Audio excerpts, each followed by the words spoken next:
Emma, so glad to have you on the SKUcast. Thanks for doing this. No, thanks for having me. It's a very big pleasure. So you wrote this article, as I said in the intro, from Tacky to Trendsetting, how to create covetable brand merch. And that's how we met. I saw the article and I thought, I have got to talk to her. What kind of research did you do going into that article? The idea kind of was floating around in our agency, just some kind of projects that we'd worked on before. We kind of noticed this sort of kind of, you know, this thing of kind of brand merch kind of picking up and kind of having more of kind of cultural currency. As an agency, we're very much like we love sharing articles. We love like taking pictures of things we've seen. We just, and it's one of those things where once you notice something, you start noticing it everywhere.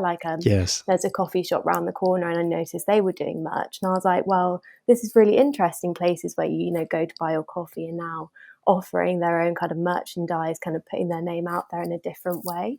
Kind of once the idea, we saw there was an idea, we saw there was kind of definitely something to it. Then you do, all the kind of usual thing of the research, seeing what else is out there, who else has kind of said things about it, and then kind of seeing what is your kind of take on it, what's your angle. And obviously the work we did with Johnnie Walker really helped to inform that in terms of kind of what the kind of content would be for it and what the angle would be.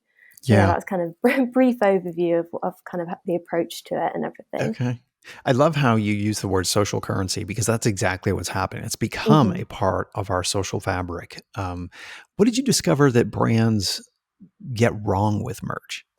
I think getting it wrong is just kind of this like lack of intention. I think it kind Mm, of feeling very inauthentic. I yeah. think a really big thing with a lot of the work we do and a lot of the work we see with brands is like it's really important that whatever you do is true to who you are and kind of true to your audience, even if it's kind of you're trying to reach a new audience, you're doing it in an authentic way, not just a money making Yeah. kind of scheme, which I know at the end of the day, merch is a kind of part of that. But it's, Sure. having the intention, seeing what your consumer wants. And I think when they get it wrong, it's when it's kind of low quality. It's the kind of stuff where it might create hype, but then it's going to end up in a landfill because actually it doesn't have a place in consumers' life. Yeah. And it kind of feels like an afterthought, when you kind of see those like t-shirts or tote bags and stuff with their kind of logos just sort of like thrown on it, and it feels very standard, kind of very expected. Definitely when it's not really aligning with a brand's values or just doesn't really feel very thought through is when we kind of see it not really not really getting a place in a consumer's world in their kind of life. What did you discover that brands get right? I mean, you've sort of covered that in your previous Mm-hmm. answer, but are there brands that also do merch incredibly well that you Mm-hmm. discovered? Yeah, I think, well, as I was kind of saying, it's when brands do something authentic, they kind of do Hmm. something in a way that speaks to them as a brand. A kind of example of that is it's actually a collaboration, but it was between Glenlivet and Prabal Gurung, and it was a partnership where they created this limited edition flask and then this flask bag. Obviously, Glenlivet is a whiskey. And through this merch, it kind of like put them in a different category. What was really Yeah. interesting is they both these businesses kind of embrace each other's kind of like break from tradition. So that's kind of speaking to the brand truth of each brand. Is like we're kind of, like Hmm. we like to push things with disruptors. So then they're Right. doing something that speaks to that. In terms of kind of like other brands that are doing it well, I'd say a lot of like, it's quite interesting, but a lot of London restaurants, especially during the pandemic, making merch became another way of making money, or kind of, still surviving while everything was locked down. But also, it's a way of kind of showing your loyalty to something. Hmm. Obviously with a restaurant, the easiest way to do that is by going there, but with merch you can kind of show your loyalty, show you're part of this kind of in crowd, because the kind of brands that were doing it were like these kind of in crowd London restaurants. And it's just really interesting to see when brands do that and they kind of move from one kind of um, position to another one through Yeah. using merchandise. Yeah. Yeah.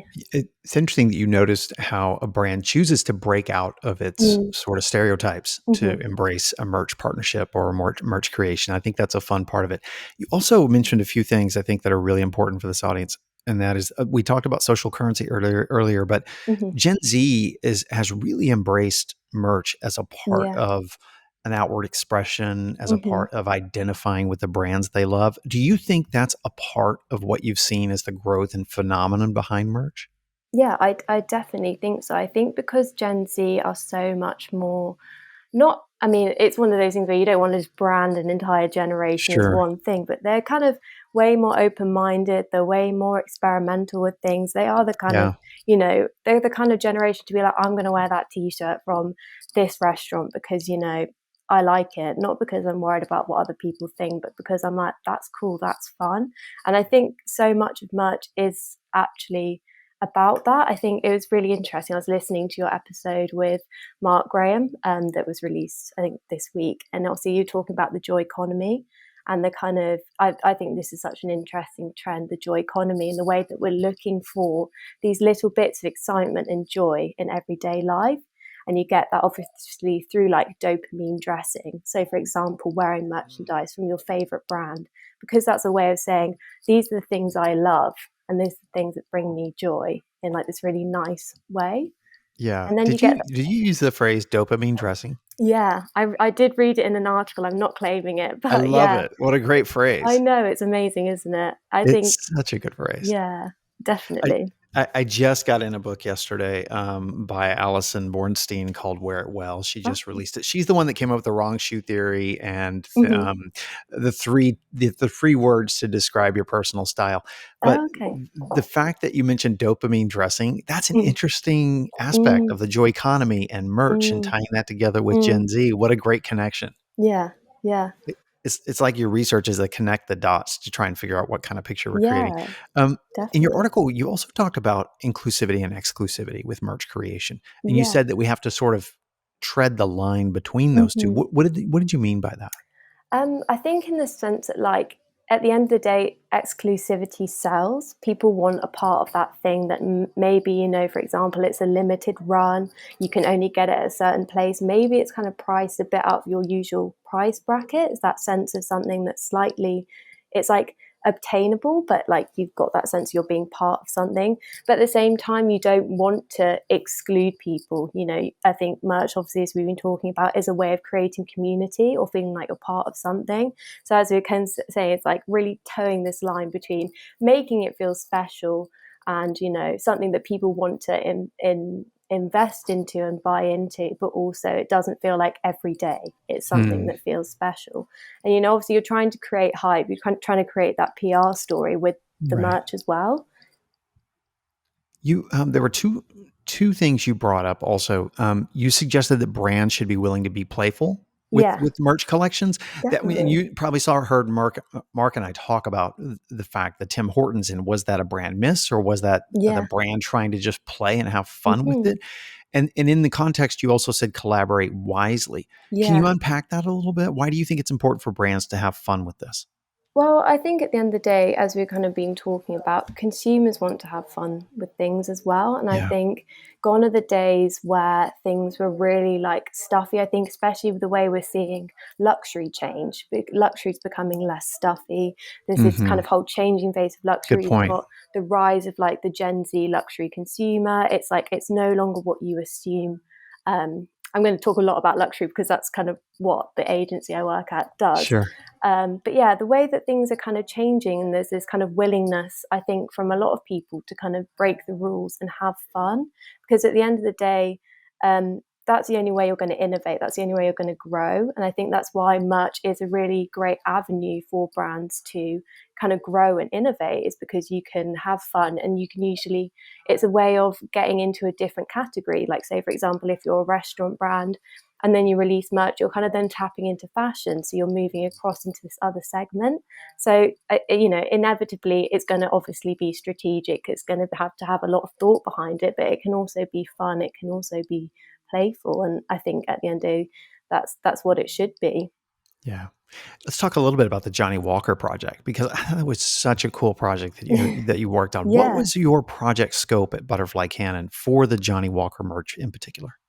So it was kind of, the project came to us as part of this um, bigger scope to kind of transform Johnnie Walker from a lifestyle brand into a lifestyle brand with this kind of fashion focused attitude.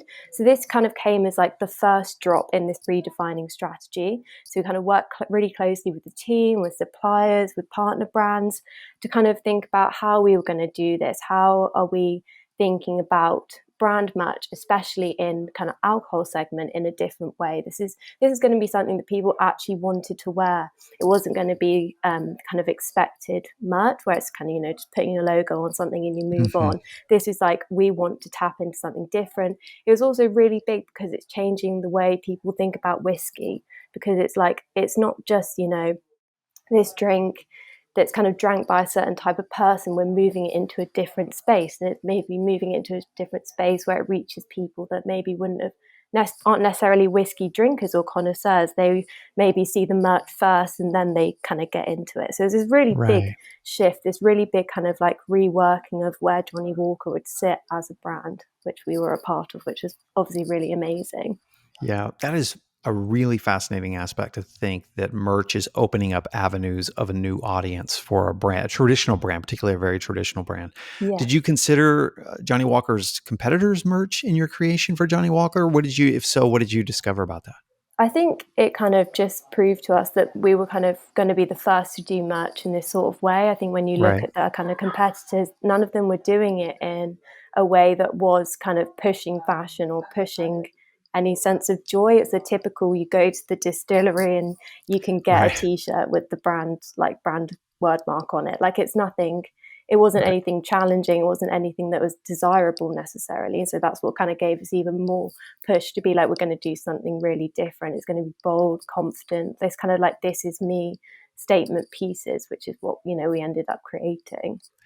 What did you learn about the audience and market segmentation and related to in relation to this merch project? I mean, I'm assuming Johnnie Walker's being such an established, long established Hmm. brand has a particular audience, and maybe merch appealed to a completely different demographic. What did you learn?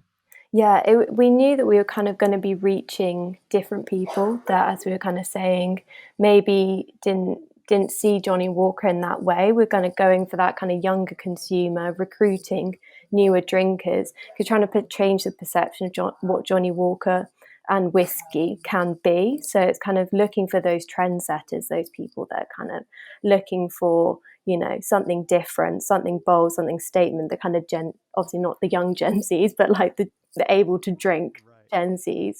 And that's kind of what we did with the merch. We're kind of blowing up the KBAs, we're setting them off the leash, the leash, that's the word, you know, kind of blowing things up, going bold, going confident, because that's, you know, that's what's fun, and that's what, you know, people want to see, people pushing things and challenging the way of thinking. I love that merch gives you that permission to do that. Mm, Like it opens up that energy in that channel. Because when you treat merch like a channel, then it yeah, can open up all kinds of opportunities. Also, when I think of the Johnnie Walker brand, I yeah, think of this sort of dark pub experience, and I mm, think of darker tones. And maybe I yeah, don't. Obviously, you work with the brand all the time. yeah, But was there a mood change or a voice shift that you want to make? You touched on it a little bit, but there's yeah. in the video, for example, that you created.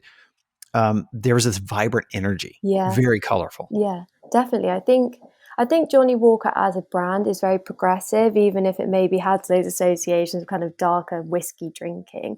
They're Right. very kind of, you know, their whole thing is the striding man, it's going forward, it's like Hmm. pushing things. And we really wanted to create this kind of boundary pushing, very culturally aware, but also fun, bold, energetic thing, Yeah. which is why you have all these really bold colors. It's your yellows, it's your blues, it's your reds, you've got the kind of KBAs, like going across things. It's like, you know, messing things up a bit. And with the video, obviously, that is, you know, kind of tapping into that kind of cultural sense of, you know,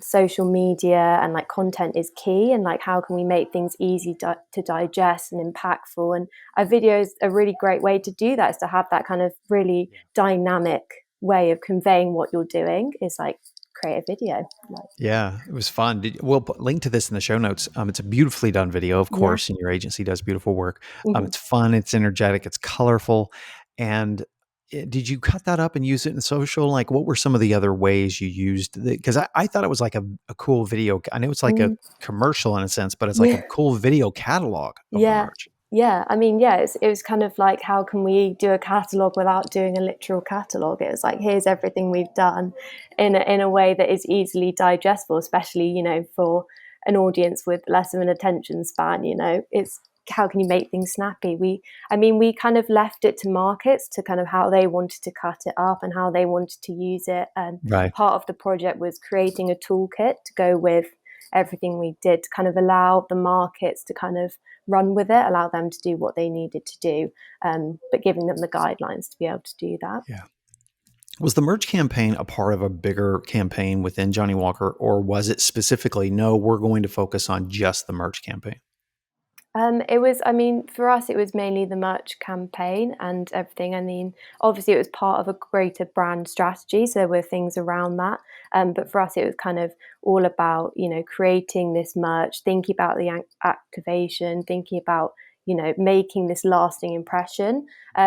Obviously, the merch is going to be sold at the kind of Johnnie Walker distillery in Edinburgh. And so it wanted to be, it's the first and last thing you see when you go there, I believe.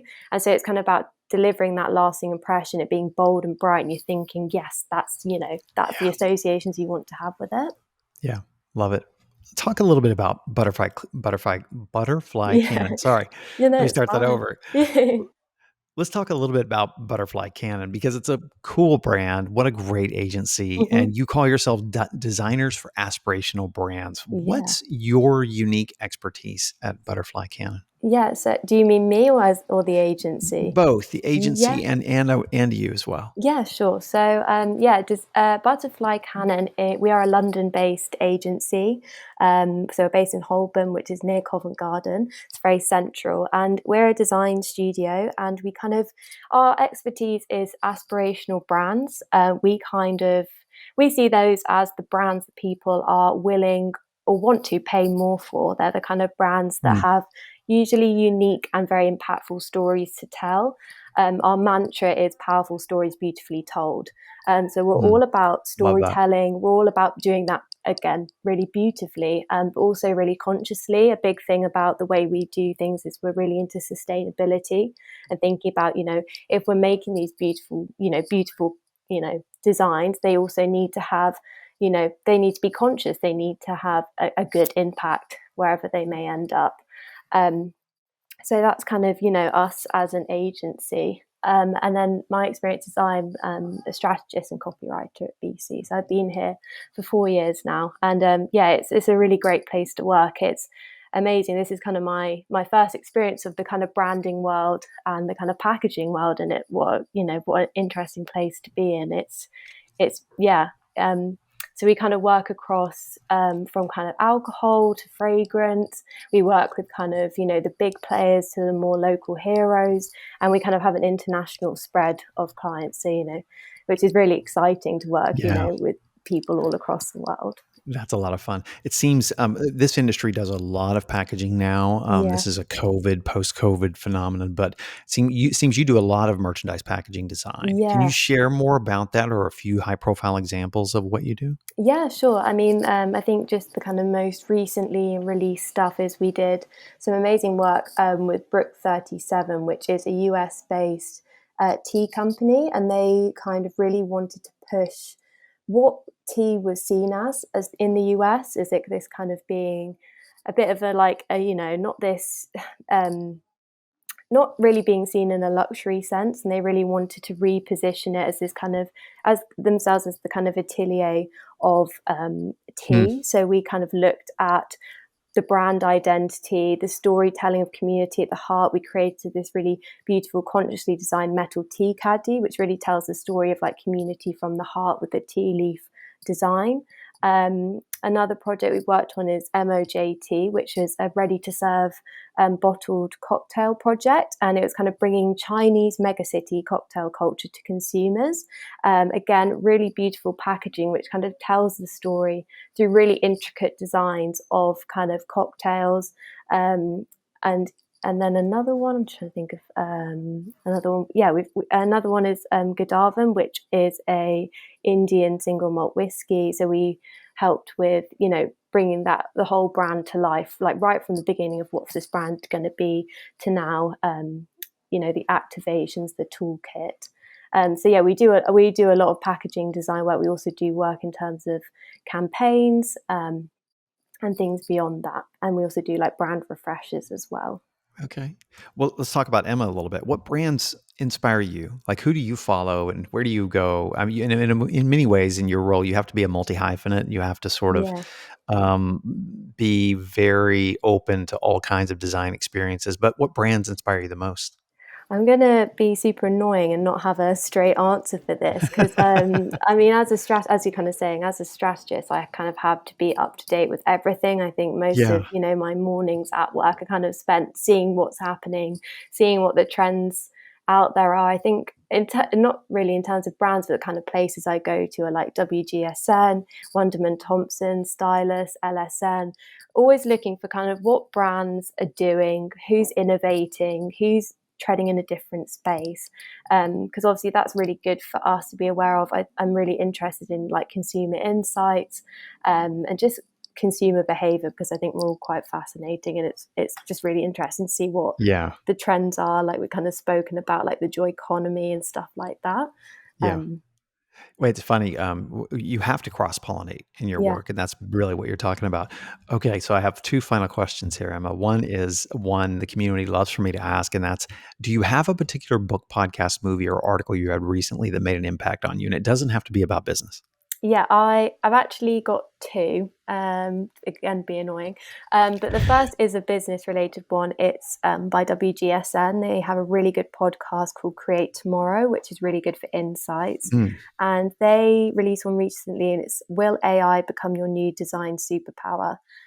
We've obviously been having a lot of discussions as an agency about AI, what the kind of impact's going to be. I know there's been a lot of rumblings about will we lose our jobs, which isn't the case, but kind of thinking about how we're going to incorporate that into our work, and that podcast is really insightful in terms of making sure you're using AI authentically and that it yeah. actually kind of works for you as a brand. And then a not so business related, so I've read a really good book called Still Life, which I really recommend. I actually can't remember Mm, the author of it, but really beautiful, really lovely story about a man who inherits a house in Florence in Italy, and he moves there, and it's just really beautifully written. So yeah. okay, I added that high to my list. Emma, Yeah. thank you for that. Last question. I know we have just 3 minutes left.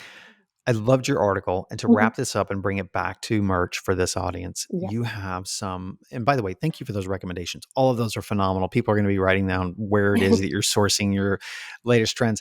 You have some great insight for this audience. And going back to the article, is there one particular takeaway you took from researching the merch industry? Mm. And since you work with high profile brands all the time, if you had to distill your advice down to one piece of advice, what would be the most important? This is the gold question, isn't it? I think that merch is actually easy to get right. And I think the answer is, as I've kind of been saying, is to just know your audience, know what is important to you as a brand, and allow yourself to have fun with it. And I think those are my nuggets of wisdom. I love it. Emma, thank you so much for taking No, time out of your schedule to visit with us oh, from beautiful London, and love the work you've done. The Johnnie Walker campaign, everybody at your team just has done such an amazing job. We're watching with admiration, but thanks for showing up and joining us for the podcast. thank you so much for having me. It's been great fun. So yeah, thank you.